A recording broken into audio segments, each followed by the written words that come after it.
Olá pessoal, então eu vou fazer alguns comentários em relação à nossa lista de exercícios, atividade dessa 22ª semana. Então eu coloquei aqui o primeiro exercício, o exercício aqui da máquina de Atwood, sabe? Esse exercício aqui é exatamente igual ao exercício que foi explicado lá naquela videoaula. A única coisa que vai alterar aqui são as massas dos blocos. É o mesmo exercício, a mesma atividade que está lá na videoaula, só que com valores aqui de massa diferentes, tá bom? Então preste muita atenção naquela videoaula lá e preste muita atenção quando vocês forem fazer análise de forças, né? Quando vocês vão identificar, por exemplo, aqui eu tenho dois sistemas, dois blocos, né? Desconsiderando aqui o sistema da polia, né? Que está estático, né? Então eu tenho dois blocos se movimentando aqui, né? Se a gente pegar, por exemplo, esse bloco B para analisar as forças que estão atuando no bloco, ele está sendo tocado em uma superfície. Então significa que tem duas forças que estão atuando nesse bloco, né? Tá bom? Sempre é assim. Se você tem um sistema que ele está sendo tocado só em uma superfície, significa que existem duas forças que estão atuando sobre ele, né? Porque a gravidade, a força gravitacional, é uma força de ação à distância, né? Então essa força, digamos assim, não precisa ter nada, ela não precisa estar tocando a superfície para que ela esteja atuando, né? Então, por exemplo, nesse bloco B aqui, a primeira força que a gente pode identificar aqui é a força peso. Lembra que a força peso é a massa vezes a gravidade. Então o peso desse bloco aqui vai ser 1,5 multiplicado por 10, P igual a 15 newtons, tá bom? E além dessa força peso, você tem a força de tração, tá bom? Aqui nesse bloco A é a mesma coisa, né? A gente tem também uma força de tração e também vai ter a força peso que vai estar atuando aqui. Nesse caso, o peso desse bloco é igual a 5 newtons. E agora a gente tem que aplicar a segunda lei de Newton, que diz que força resultante é igual a massa vezes a aceleração, para cada um dos blocos aqui, tá bom? Só tome muito cuidado, porque quando vocês vão fazer análise de forças aqui do sistema, esse bloco aqui, esse sistema aqui está se movimentando para baixo, aqui, tá bom? Para essa direção aqui. O que eu quero dizer? Eu quero dizer que o bloco B está se movimentando nessa direção aqui, ele está se movimentando para baixo, tá bom? Então, o movimento do sistema em relação ao bloco B, ele está direcionado aqui para baixo e o bloco A está subindo. Então, sempre quando vocês forem colocar a força resultante aqui na equação, a força que está na direção do movimento é a força que vem primeiro. Bom, então, por exemplo, aqui, se a gente fosse analisar essa força resultante aqui, o movimento está para baixo, a aceleração está voltada para baixo aqui em relação ao bloco B. Então, a força resultante seria a força peso, 15, menos a força de tração na corda, que vai ser igual à massa do bloco, que é 1,5 vezes a aceleração. Quando vocês vão analisar nesse bloco A aqui, o movimento está aqui para o bloco A está subindo aqui, porque o bloco B que tem maior massa, né? Então o bloco A sobe. Então significa que essa aqui é a força que tem maior intensidade, né? Então é ela que vai primeiro, né?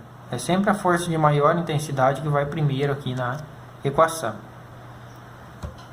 Então essas seriam as orientações em relação ao primeiro exercício, né? Esse sistema aqui ele tem uma determinada aceleração que está sendo imposta aqui pela diferença aqui nas massas dos blocos. O que vocês têm que determinar é a aceleração do sistema e a tração aqui nessa corda, né?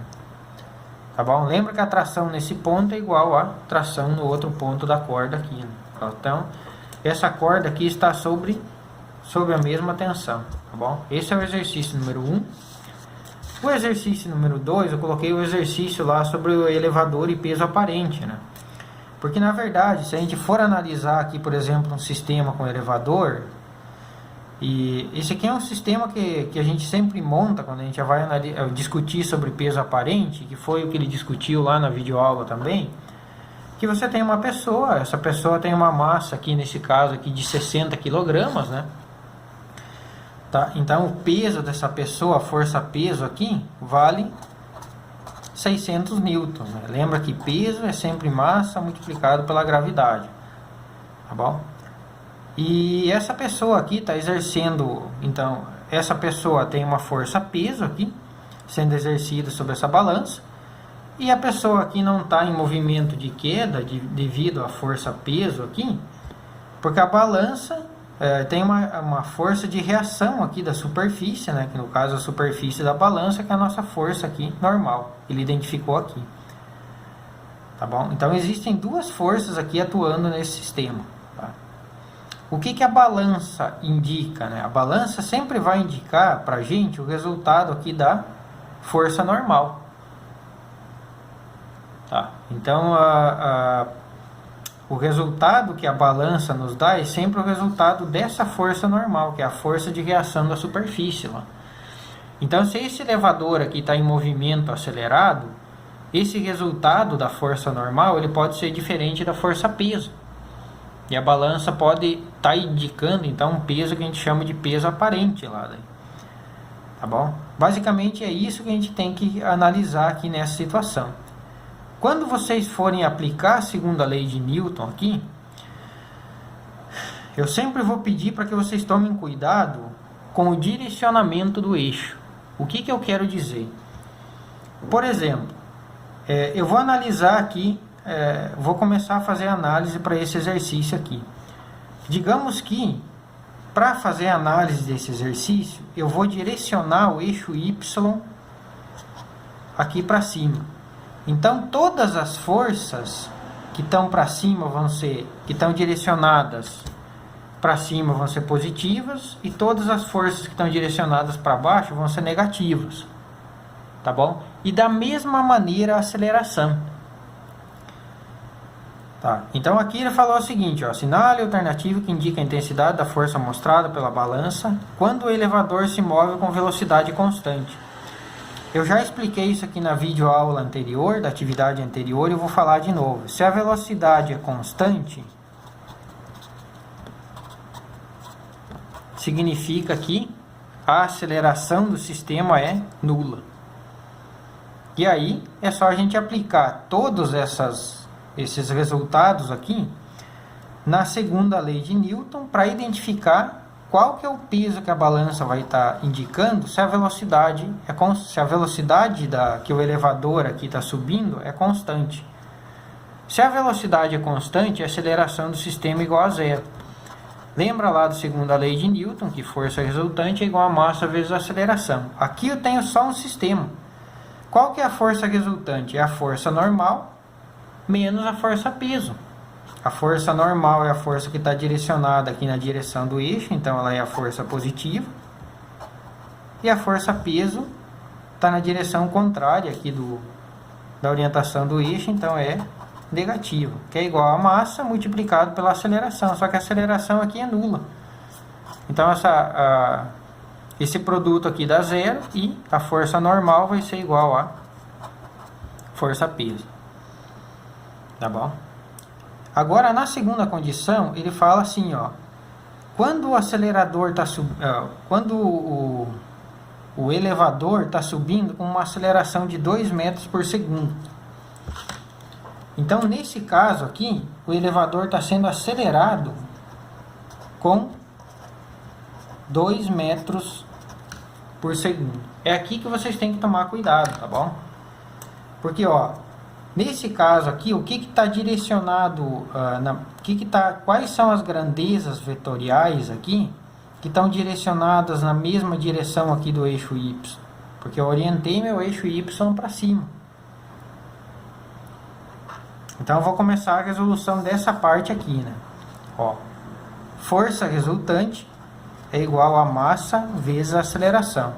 A força resultante aqui, mais uma vez, é a força normal menos a força peso. É as únicas duas forças que estão atuando no sistema.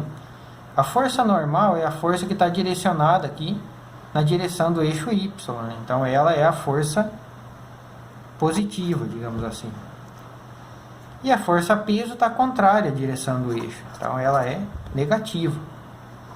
Que é igual a massa da pessoa, que nesse caso vale 60, multiplicado pela aceleração. Observe que a aceleração aqui está na mesma direção do eixo Y. Então a aceleração é positiva.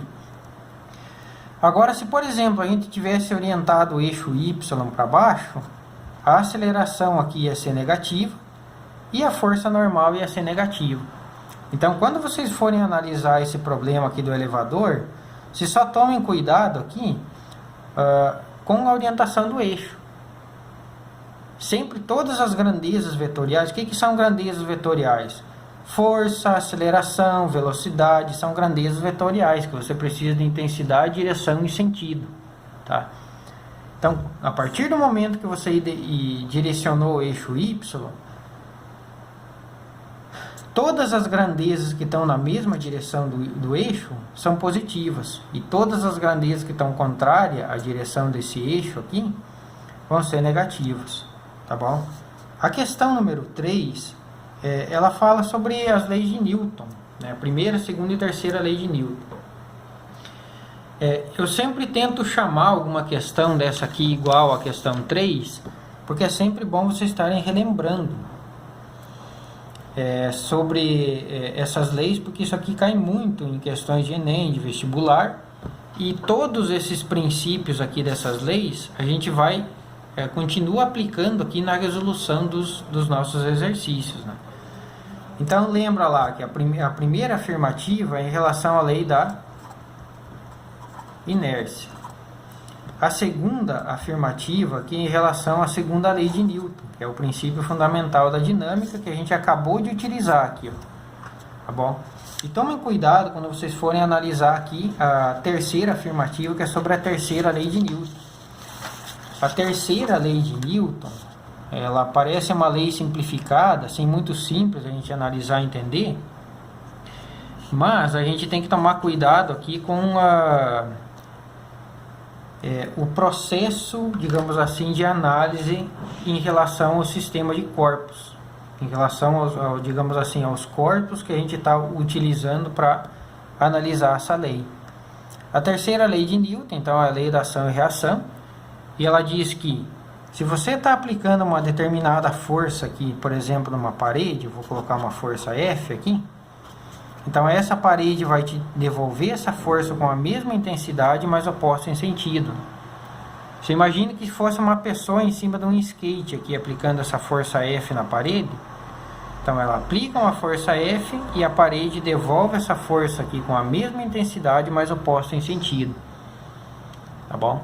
Eu só estou explicando isso aqui porque eu estou querendo destacar que para você trabalhar com a terceira lei de Newton, você precisa de no mínimo 2 sistemas. Que nem aqui um sistema que seria a mão de alguma pessoa que está aplicando uma força F na parede. Então aqui eu tenho a parede. E aqui eu teria, por exemplo, alguma pessoa aplicando uma força. Tá bom? Então a lei da ação e reação, você só pode aplicar ela quando você tem no mínimo 2 sistemas. Né? Por exemplo, na verdade, assim, a terceira lei de Newton é ela que nos diz e que nos fala, digamos assim, sobre a aplicação de forças em sistemas. Por exemplo, eu não posso falar para vocês que esse movimento aqui gerou uma força. Por quê? Porque eu não tenho 2 sistemas aqui, eu tenho só um sistema. Então, se eu falar para vocês, eu fiz um movimento aqui com a minha mão, esse movimento com a minha mão que eu fiz aqui, não necessariamente gerou uma força. Tá? A força ela só é gerada quando você tem a interação de 2 ou mais sistemas. Agora, se eu pegar, por exemplo, essa canetinha aqui e aplicar uma força nela, agora sim eu posso dizer que eu estou aplicando uma força. Por quê? Porque eu tenho 2 sistemas aqui. Eu tenho a minha mão e tenho a canetinha. Tá bom? Então a terceira lei de Newton parece uma coisa assim muito simples de a gente analisar, mas ela está envolvida com todos os processos de força. Você só pode aplicar uma força se você tem um outro sistema, senão você não consegue definir essa força. Que nem aqui eu defini 2 sistemas, a minha mão e a canetinha. Então eu vou aplicar uma força aqui na caneta e a caneta vai devolver essa força com igual intensidade e oposta em sentido para mim. Se fosse um carro, eu ia colocar esse carro aqui, por exemplo, um carrinho de brinquedo, eu ia colocar esse carrinho em movimento.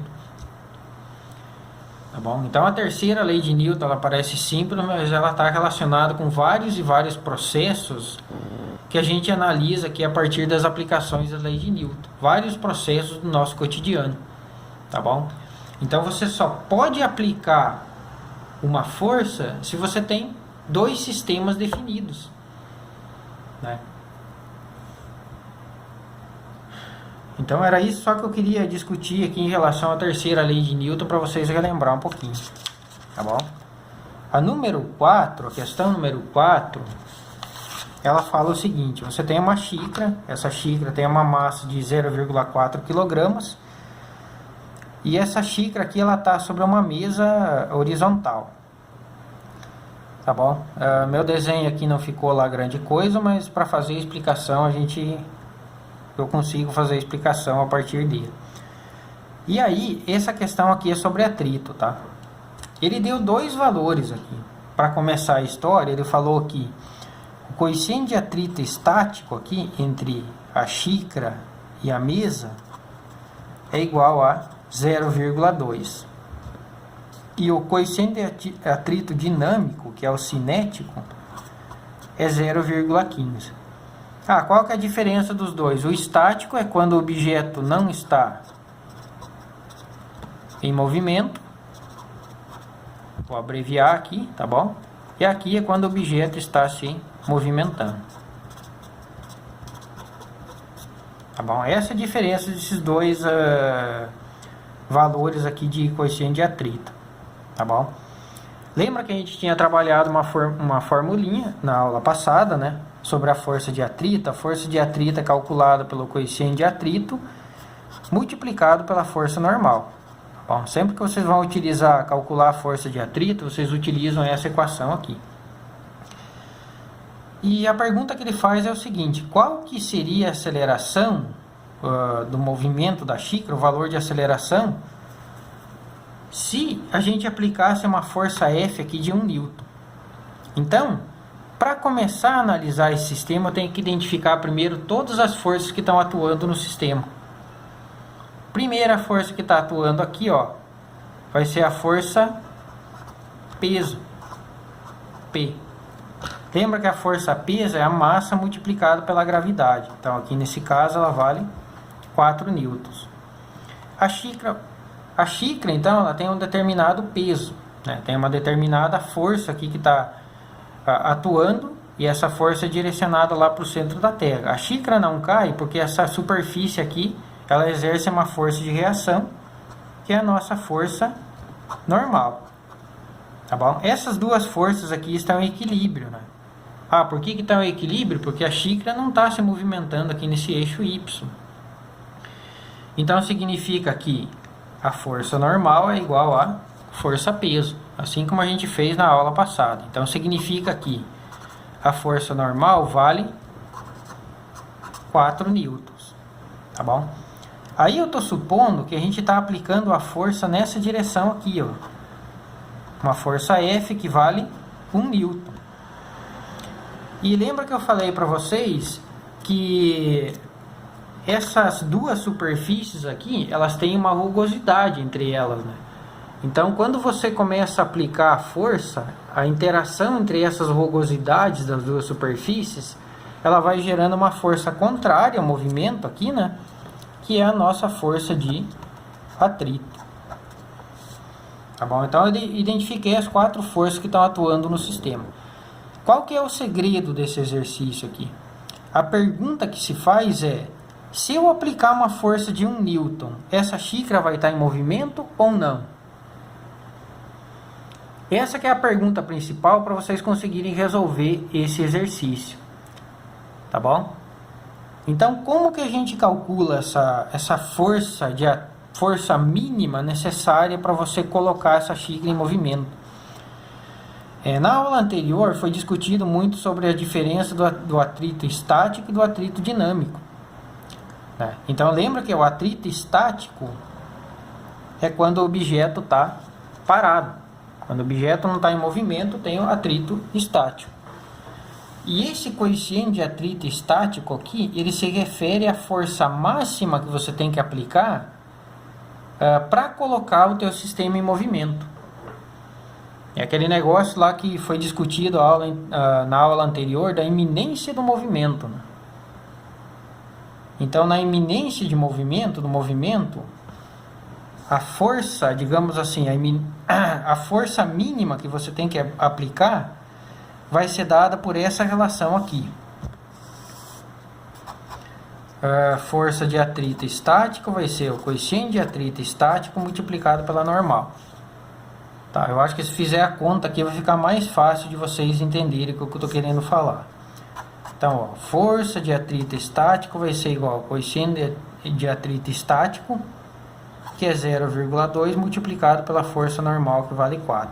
Então, ó, 2 vezes 4 aqui dá 0,8 newtons. Tá bom? Significa que se você aplicar uma força de 0,8 newtons, essa xícara ainda assim vai permanecer parada. Agora, se você aplicar uma força de 0,81 newtons, a xícara já inicia o movimento. Tá bom? Então, se eu estou aplicando uma força de 1 newton aqui, a xícara vai estar em movimento. Essa é a primeira conclusão que a gente tira. Ou seja, essa xícara vai ter uma determinada aceleração, que foi o que ele pediu para a gente calcular. Tá? Aí, para vocês resolverem, é só aplicar aqui a segunda lei de Newton para a direção horizontal, aqui para as forças que estão direcionadas na horizontal. Tá? Então, quantas forças que eu tenho aqui na horizontal? Tem a força que eu estou aplicando e tem a força de atrito. Lembra que a segunda lei de Newton, eu vou fazer aqui embaixo, tá bom? Para não confundir com aquele exercício número 5. A segunda lei de Newton me diz que força resultante é igual a massa vezes aceleração, tá bom? Nesse caso aqui o sistema vai estar acelerado, a xícara vai estar variando o movimento dela aqui no decorrer da trajetória, então essa xícara tem uma aceleração. Qual que é a força resultante aqui se a gente olhar? Eu estou aplicando uma força de 1 newton e tem uma força de atrito aqui na direção contrária. Então a força resultante vai ser a força que eu estou aplicando menos a força de atrito. Agora, o atrito é o atrito dinâmico, tá bom? Porque se eu aplicar uma força de 1 newton, eu sei que a xícara vai estar em movimento. Então, quando vocês forem calcular essa força de atrito aqui é dinâmica, ou também conhecida como cinética, né?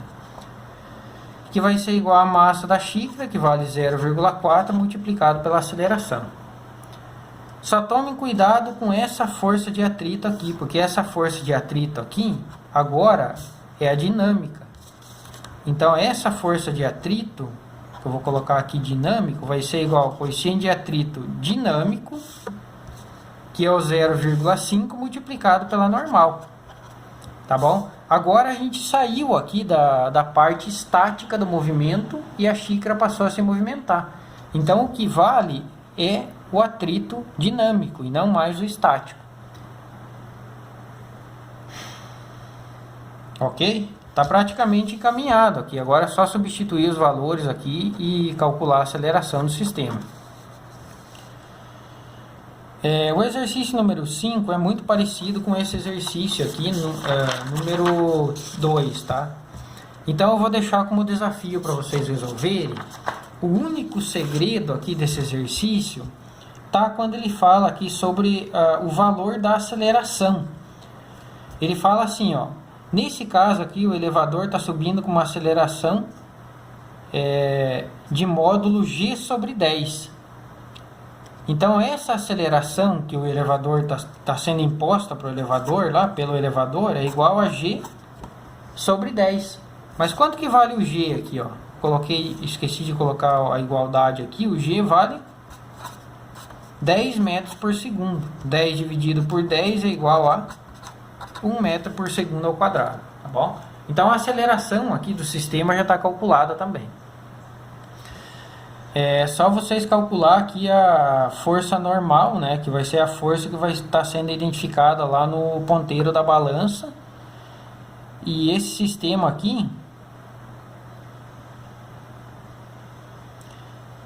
ele está sentido contrário da aceleração da gravidade. Nesse caso aqui, então, a balança também vai estar subindo com a aceleração de 1 metro por segundo ao quadrado.